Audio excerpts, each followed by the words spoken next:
He wasn't supposed to be there at all. The storm had come in fast off Georgian Bay, the kind that turned the sky the color of old pewter and made the birch trees along the shoreline bend like they were ashamed of something. It was the kind of night that pushed people indoors, toward kettles and blankets and the particular mercy of not being alone. But Gord had stopped noticing weather the way most people did. Noticed it the way a man notices a clock ticking in an empty house, present, persistent, and impossible to care about. He was 53 years old. He had a wood stove that worked, a dock that didn't, and a retriever mix named Colt who had died 11 months ago on a Tuesday, peacefully, with his gray muzzle pressed against Gord's knee. Before Colt, there had been Anne. Before Anne, there had been a version of Gord who laughed without effort and slept without argument. That version felt like a photograph of someone else now. The cabin sat 12 kilometers outside of Weirton, at the end of a gravel road that Google Maps had not yet decided to acknowledge. Gord had bought it the year after he left the Navy, when he and Anne still believed that quiet was something you could move toward, rather than something that arrived on its own. They had painted the kitchen yellow. She had picked the color, had complained about it for 2 years, and then, after she was gone, had not been able to look at it directly without his chest doing something he didn't have a name for. He hadn't repainted. That night, after the storm settled into the kind of steady rain that had no intention of stopping, he heard something beneath the sound of it. Not a branch. Not the dock creaking on its remaining post, something that came and went between the drops, high and thin and desperate, like a complaint being made to no one in particular. He sat in his chair for a while and didn't move. It came again. Gord set down his mug, tea, not whiskey, which was its own kind of progress, and pulled on his jacket and went out into the wet. He found the dog behind the woodpile. It was a puppy, though barely recognizable as one, soaked to nothing, black and tan, with ears too large for its skull and a rib cage that moved too fast, and a pair of eyes that had not yet made peace with the world it had been deposited into. A German shepherd, maybe 8 weeks old, maybe less. It had wedged itself into the corner where the wood met the cabin wall, and it was shaking in a very focused, deliberate way, as though shaking were the only job it had left. Gord crouched down. The puppy looked at him. It stopped shaking just long enough to say something, not a bark, nothing that organized. More of a sound that started in the throat and didn't quite know what it wanted to become. A complaint, a declaration, a small and furious announcement that it existed and that this was, on balance, not going well. "All right," Gord said. He was not a man who said all right easily. He was not a man who opened doors easily, or opened much of anything. But it was raining, and the puppy was wet, and whatever argument he might have made to himself dissolved somewhere between the woodpile and the front step. He brought it inside. He set it on the bathroom floor with an old towel and a bowl of water, and went to find something it could eat. The cupboards yielded a tin of sardines, which he felt embarrassed about, and half a bag of rice crackers, which seemed worse. He found some leftover chicken in the fridge and shredded it into a bowl and set it on the floor, and the puppy ate with the total commitment of something that had decided, for the moment, to survive. He stood in the doorway and watched. "You can't stay," he told it. The puppy looked up from the bowl, chicken on its chin, and said something back, the same almost word as before. Lower this time, considered. Gord went back to his chair. He did not sleep well that night. He hadn't slept well in 4 years, so this was not unusual, but the cabin now had a sound in it. Small shuffles, the occasional dramatic sigh, once a sound that could only be described as an editorial comment on the quality of the bathroom floor, and somehow those sounds made the sleeplessness different. Less like silence pressing in and more like silence waiting. In the morning he drove to Weirton and asked around. That he posted on the township Facebook page, which required him to remember his password, which required him to reset his password, which took 40 minutes and produced in him a specific variety of modern frustration. No one claimed the dog.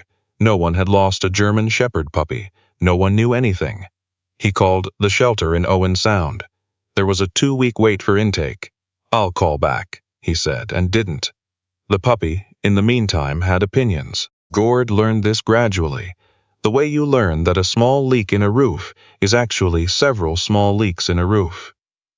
The puppy had opinions about breakfast, specifically, that it should arrive before Gord had finished making his own. It had opinions about the wood stove, which it respected from a distance of exactly 1 meter, and regarded with a mixture of suspicion and fascination that seemed theological in nature. It had opinions about Gord's boots, which it believed needed to be dragged to various locations around the cabin for reasons that were never made clear. And it had opinions about silence, which was to say, it did not endorse it. If Gord went more than 15 minutes without speaking, the puppy would appear beside his chair and begin. Not barking. Something more conversational than that, a series of sounds that moved through several registers, questioning, declarative, occasionally indignant, as though it were working through a point and expected a response. When Gord didn't respond, it would try a different approach. Louder, more elaborate. Once, memorably, it sat directly on his foot and delivered what seemed to be a full position statement on the matter at hand, whatever the matter was. Gord started talking back. He wasn't sure when this began. It happened the way most things happened now. Not as a decision, but as a drift, the way water finds its level. He'd be at the counter making coffee, and the puppy would say something from across the kitchen, and he'd say, without thinking, "I don't know what you want from me," and the puppy would respond, and he'd say, "That's not an answer," and somehow they'd be 3 minutes into a conversation before he remembered that he was a 53-year-old former Navy SEAL talking to a dog, named it Fletcher. He named it this because Fletcher had been the name of a man in his unit who had never stopped talking either, who had narrated their entire extraction from a situation in northern Afghanistan with the calm and comprehensive detail of a nature documentary host, right up until they were safe, and who had died 2 years later on a training exercise in Nova Scotia, and whose name Gord had not said out loud since the funeral. He said it now, every day, without meaning. To assign it meaning, Fletcher. "Come here, Fletcher. What is wrong with you, Fletcher?" The name wore itself smooth again. He did not call the shelter back. In those first weeks, Gord watched himself with the detached attention of someone studying a stranger's behavior. He had been, these past 4 years, a man operating on a very specific minimum. Enough food, enough firewood, enough human contact to avoid anyone sending wellness checks. He had achieved something that was not peace but rhymed with it, a kind of organized distance from everything that had once mattered. He had built the distance carefully. He was in his darkest and most honest moments. Proud of it, the way you're proud of something that cost you enormously. Fletcher had no respect for it whatsoever. The dog was into everything, not destructively, or not always destructively, but with a curiosity that seemed genuinely unlimited. He investigated the space under the kitchen sink with the focused attention of a detective. He discovered that the back corner of the living rug, if pawed at with sufficient commitment, would flip over to reveal flooring underneath. And he reported this finding repeatedly over several days, as though the information might be useful. He sat in the kayak that hadn't moved from beside the dock in 2 years, and looked out at the water with an expression of complete authority, as though he had always intended to captain something. Gord photographed him doing this. He wasn't sure why. He hadn't taken a photograph of anything since Anne. He took it on his phone and looked at it for a long time that evening, the small black and tan shape against the gray of the bay, the ears up and serious, the nose working the lake air. There was something about the image that he couldn't locate properly. It wasn't happy exactly. It was something before happy. Something that had forgotten for a moment to be armored. He sent the photograph to his daughter in Halifax. She called him within 4 minutes, which was a record. "Dad," Simone said, "you got a dog. I found a dog," he said. "There's a difference." "Is there?" "He's temporary." "What's his name?" There was a pause. "Fletcher." There was a longer pause on her end. He heard her breathe. "Dad," she said again, but differently this time, softer. The way she used to say it when she was small, and was trying to get him to look at something without startling it away. "He won't stop talking," Gord said. "I thought you should know that, in case you were wondering what I'm dealing with here." Simone laughed. It was the first time he'd made her laugh in a long time, and he hadn't done it on purpose, and that made it feel like something he hadn't earned, which made it feel true. She asked if she could come up for a weekend. She had been asking, in various forms, for 3 years. He had been finding, in various forms, reasons to say not yet. "Bring Theo," he said. "The dock needs looking at." She was quiet for a second. "We'll come next weekend. Bring warmer jackets than you think you need. It's cold up here." "I know, Dad." "And Simone. He talks during the night, too. I just want you to be prepared." She was crying, quietly, and pretending not to be, and he let her, and pretended not to notice, and that was its own kind of conversation. The nights were still the hardest part. Gord had learned to respect the 3 a.m. waking the way you learn to respect a staircase in the dark, carefully without pretending it wasn't there. He would wake, and the ceiling would be the same ceiling, and the room would be the same room, and the particular weight of everything he was carrying would settle back onto him with the patience of something that had nowhere else to be. Anne's absence was not a sharp thing anymore. It was a shape. A room-size shape that he moved around and that moved around him, and that was, in its way, more exhausting than pain. On the third night after he found Fletcher, he woke at 3 a.m. The ceiling was the same, and the weight was the same, and then something warm moved against his leg. He had not given the dog permission to be on the bed. He had, in fact, provided a perfectly good dog bed beside the wood stove, which he had driven back to Wyerton specifically to purchase. Fletcher had regarded this gift with the polite disinterest of someone receiving a fruitcake. Now Fletcher was on the bed, pressed against Gord's left leg, breathing in the slow and total way that animals breathe when they have decided that this is where they belong. He wasn't looking at Gord, he was asleep, or nearly so. His ears moved once, cataloging some sound from outside, and then settled. Gord lay very still. He thought about moving him. He thought about it for a while, with decreasing conviction. The warmth was specific and real.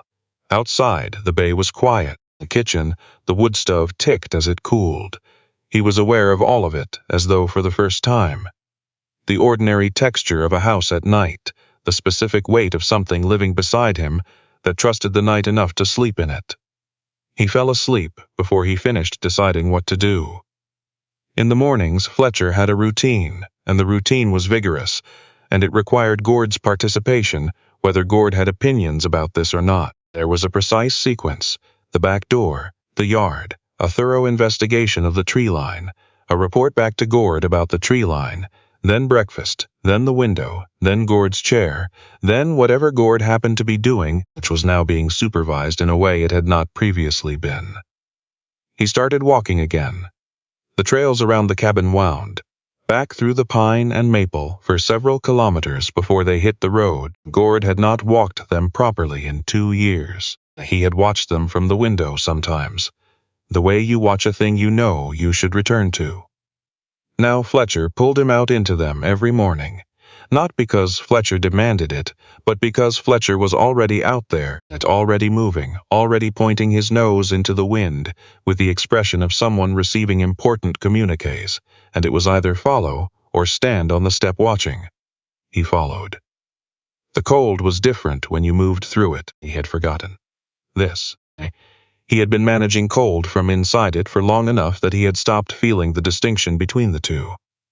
But with Fletcher ranging ahead and then checking back and then ranging ahead again, the cold became a thing to walk through rather than a thing to survive. And the difference was significant in a way he could feel but not entirely explain. He started noticing things. The way the light came through the white pines at mid-morning. The ice forming at the edge of the bay, a pair of mergansers working the open water near the point. He had grown up 20 kilometers from here, had fished this bay with his father, had known the birds by name before he knew the names of most countries. He had forgotten that he knew them. Fletcher, to his credit, pointed at the mergansers with the exact intensity of a trained hunting dog, despite having no training and being roughly the size of a loaf of bread. "Those are mergansers," Gord said.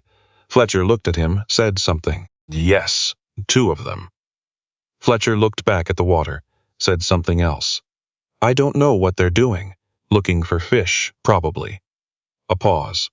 "I'm aware we don't have fish, that's not the point." He was 53 years old, standing on a frozen dock in Wyerton-adjacent Ontario, having a conversation about ducks with a German shepherd puppy that had no credentials and no restraint, and apparently no end of things to say. He was aware of how this looked. He found unexpectedly that he did not care. When Simone and her husband Theo arrived the following Friday, Gord had shoveled the drive and put a rack of ribs in the slow cooker, and done 3 other things he could not remember doing in preparation for visitors before this. Fletcher greeted them at the door with a sound that began as alarm and evolved rapidly into enthusiasm, and then into something that could only be called a tour. Fletcher moved from door to kitchen to living room to back window, delivering commentary at each location, circling back to make sure they were following. "Dad," Simone said. She was looking at the cabin with an expression Gord recognized. She was cataloging what had changed. The boots were by the door instead of in the middle of the floor. The dishes were done.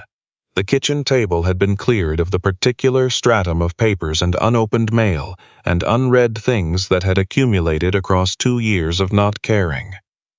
The yellow walls, under the afternoon light coming through the window, were not so difficult to look at. "He rearranged the boots," Gord said, indicating Fletcher, who had stopped his tour to sit squarely on Theo's feet and was now engaging Theo in direct conversation. Theo, who was patient and kind in the particular way that made Gord privately glad his daughter had chosen him, crouched down to Fletcher's level and listened with apparent seriousness. Fletcher escalated. "He's very articulate," Theo said. "He has a lot of views," Gord said. Simone had moved to the kitchen. She stood with her back to him, one hand on the counter, looking at something. When she turned around, her eyes were bright. "The ribs smell amazing," she said. "They need another hour. Then let's go. Look at the dock." She fell into step beside him as they went out, and at some point between the back step and the water, without making anything of it, she took his arm the way she used to when she was small. They stood at the end of what remained of the dock. The bay lay flat and gray and immense in the late afternoon. Fletcher sat between them, pressed against Gord's leg, looking out at the water with his ears forward and his nose lifted, and the absolute conviction of a dog who has found the right place. "Are you going to keep him?" Simone asked. Gord looked at the dog. The dog looked at the bay. "He doesn't seem to need my permission," Gord said. She laughed again. A real laugh, out here where it could go somewhere. That night they ate ribs at the kitchen table. For the first time since the table had existed as a table rather than a surface. And Theo talked about the dock repairs, with the seriousness of someone who knew nothing about docks, but was committed to learning. And Simone told a story about a colleague at the hospital that had everyone laughing. And Fletcher moved between all 3 of them, delivering his own account of the day, which was thorough, and at times appeared to contradict the human version of events, but which everyone listened to, because that was the kind of household this had apparently become. Gord washed the dishes afterward while Simone dried, the way they had when she was a teenager, and the kitchen was a different kitchen, and Anne was in the next room reading. He had braced himself for the parallel to sting. Instead, it felt like something folded carefully rather than torn, like a thing that was the same shape but made of different material. Survivable, even good. She would have loved him, Simone said quietly. Not a question, not an invitation to fall apart. Just a fact offered with the directness of someone who had been careful with her father long enough and had decided to stop. Gord dried his hands. She would have let him on the bed the first night, he said. Yes. Probably fed him at the table. You let him on the bed. I don't know what you're talking about. She nudged him with her shoulder. He nudged her back. Fletcher, on the kitchen floor, delivered a brief statement on the subject, and they both laughed, and the laugh went through the yellow kitchen and into the front room and out into the dark, where the bay was moving quietly under the stars. Simone and Theo left Sunday afternoon with Theo's notes on the dock folded in his jacket pocket and Simone's arms around Gord for longer than usual at the car door. She held on. He let her. Next month, she said into his shoulder. I'll fix the dock by then. Give you something else to say about it. She stepped back. Her eyes were doing the thing again. Call me, she said. Even if it's nothing, just call. He nodded. He watched the car go down the gravel road. He stood there until the sound of it had gone entirely. Then he looked down. Fletcher was sitting at his feet, looking up. Not at the road, at Gord. Patient and present, and apparently prepared to wait for however long this was going to take. "All right," Gord said. Fletcher stood up, said something, pointed his nose toward the cabin. Gord followed. Inside, the wood stove needed another log, which he gave it. The kitchen still smelled faintly of ribs and wood smoke, and the particular density of a house that has recently held people. He put the kettle on. Fletcher settled on the rug, not the dog bed, never the dog bed, but the good rug, in the middle of the living room, in a position that allowed him to supervise the kitchen from one angle and the door from another. Gord sat in his chair with his tea and looked out at the bay, which had gone gold in the early evening and was very still. He thought about Anne. He thought about Fletcher, the man who would have found all of this hilarious and would have made Gord admit it too. He thought about Simone at the dock with her arm in his, looking at the water like she was glad to be looking at it.